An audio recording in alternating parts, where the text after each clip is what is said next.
Welcome to Elevation Nation with your hosts Sam Panich and Parker Yablon. Elevation Nation is a community focused on bringing together young adults who are elevating themselves and others every day. Each Thursday, we take 15 minutes to talk about what's going on in the real world and touch on all the great things that Elevation Nation is up to.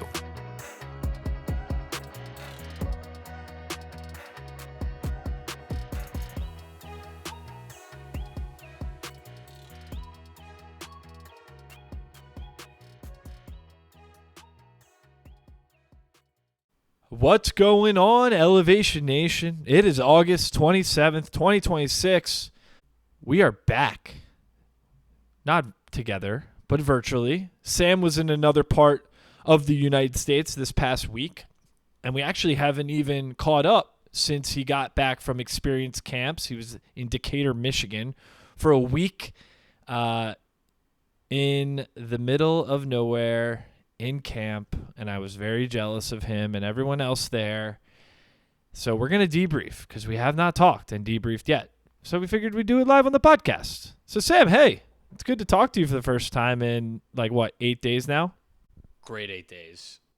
I love you, but gosh, not being able to respond to everyone was so nice. Just got to unplug, truly be like, sorry, I don't get your messages out here. There's nothing I can do. And it was lovely. I really enjoyed my time. I missed you dearly. It was very emotional being there without you and Miles and just being there with Colby. But as you know, there are so many amazing humans that I was so excited to see at experience camps. And it's good to be back. Today has been certainly a readjustment day. I've spent the entire day doing laundry and checking my emails. I'm almost done. And then we'll get back into the swing of things. Well, we did have a meeting this morning with a mentor of ours, and we didn't really get to catch up, but you said something that was pretty interesting, is that you definitely did not take the week off and you feel energized coming back from a vacation, as one would expect. You take vacation to reset and re-energize a little bit, but you feel fulfilled, but you certainly are tired. Talk us through that. Yeah, I mean, I think experience camps, now being my third year, it's changed my opinion of what a vacation should be or means. I think oftentimes people think about vacation as a way to recharge their batteries. To me, that is serving the same purpose as your job, which is to be productive and as productive as possible. So to recharge your batteries, to come back stronger and feeling rejuvenated and rested and ready to work again, I get it, but it also feels very weird to me that your vacation, then the production of that vacation, the purpose of that vacation is to come back more energized so that you can work harder again. Whereas instead, I've taken a different approach with experience camps in particular. It is exhausting. I am more tired. I certainly am not going to be as productive today as I am on many other days, but I'm way more fulfilled. I did something outside of my comfort zone.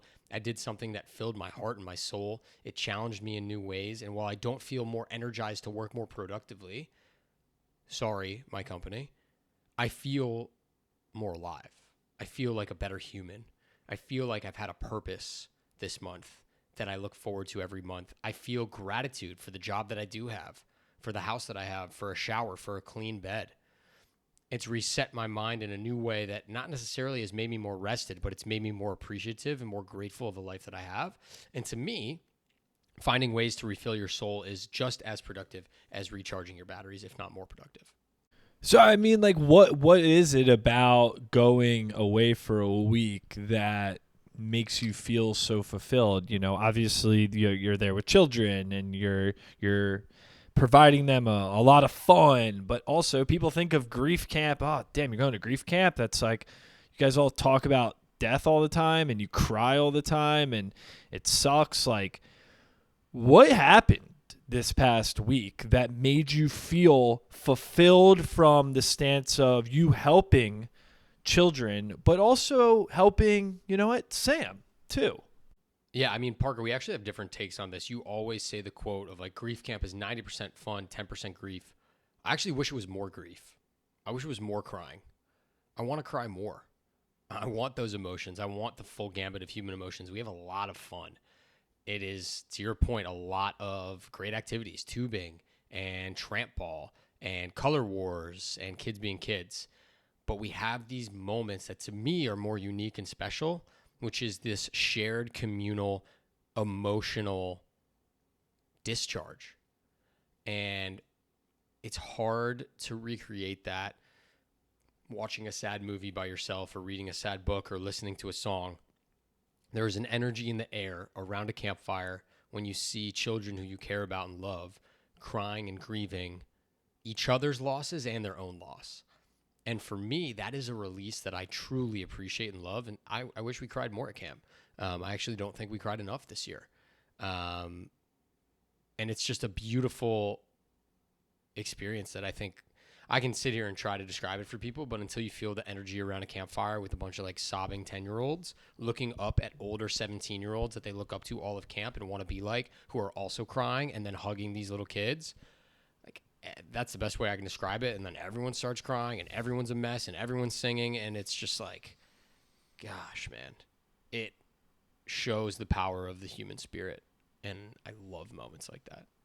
It's magical. I've been around it, and you can't replicate it, and you can feel it too. You know, you mentioned something about crying that I think I would love to talk a little bit more about. Like, a lot of people in general, not just kids, they avoid crying because it hurts. It sucks. I'm crying because I'm sad. I'm crying because I'm feeling something I don't want to feel. But you're saying I wish we were able to cry more. Let's talk a little bit more about that. Like, what do you mean by I wish we all cried more, when we know oftentimes, especially at grief camp, crying to many associates with pain and not great feelings? I think, correct me if I'm wrong, did you just make a TikTok or send me an article about the power of crying, or maybe Miles did? I feel like we just saw it, right? It was in the newsletter, yes. Ramble On newsletter. Thank you. It was in the See, I can't even keep up with all the mediums in which you're sharing content now. It was in the Ramble On newsletter. Subscribe if you have not. Parker talks about the power and the chemical release that happens when you do cry. And I could not have read that at a more perfect time, because we were going right into experience camps. And I realized I kind of like it. As fucked up as that sounds, I like it. I like the release. I think as men in society, Parker and I are, I would say, leading edge experts when it comes to emotional intelligence and being in touch with our feelings. But hand up, it's not like I like sit around and have a bunch of reasons to cry all the time. I'm working on the opposite of that. I'm working on gratitude, expressing how happy and amazing my life is, and just loving every minute of it. And sure, I get sad or down, but I'm not sitting here crying.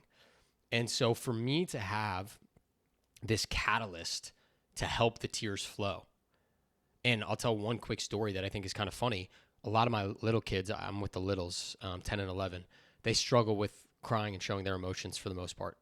And one of my boys that typically never goes and shares, he, on the final campfire, went up, and it was, in my opinion, like a sign from the universe. The wind totally changed directions, and it blew a bunch of smoke into his eyes. And he started tearing up from that. And then that triggered him to actually cry. And I think at some points, men need a reason, an excuse, a purpose to let it go, to fully release.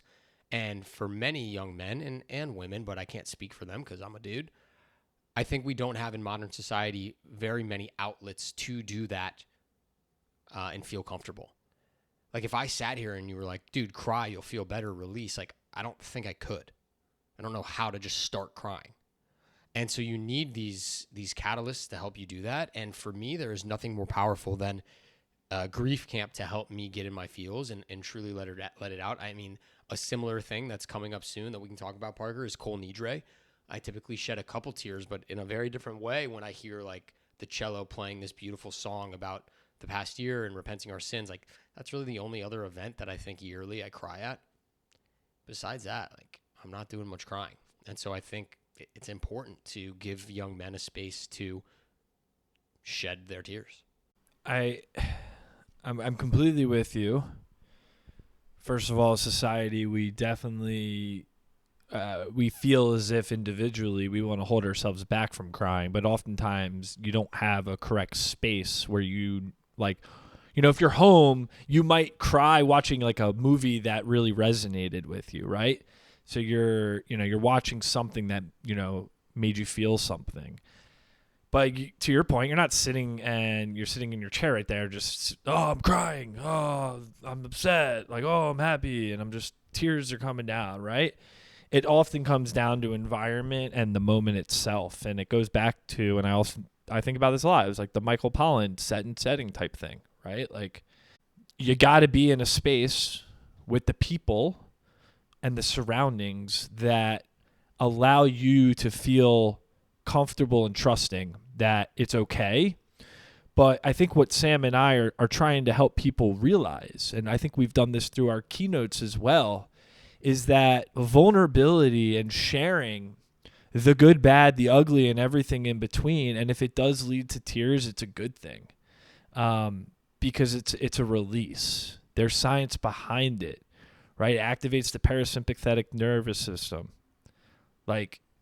which means that your body is doing what it needs to do to get back and be in its natural state, right? We pent up all this energy in our body, and sometimes crying is the thing that our body wants us to do, but we're holding it back.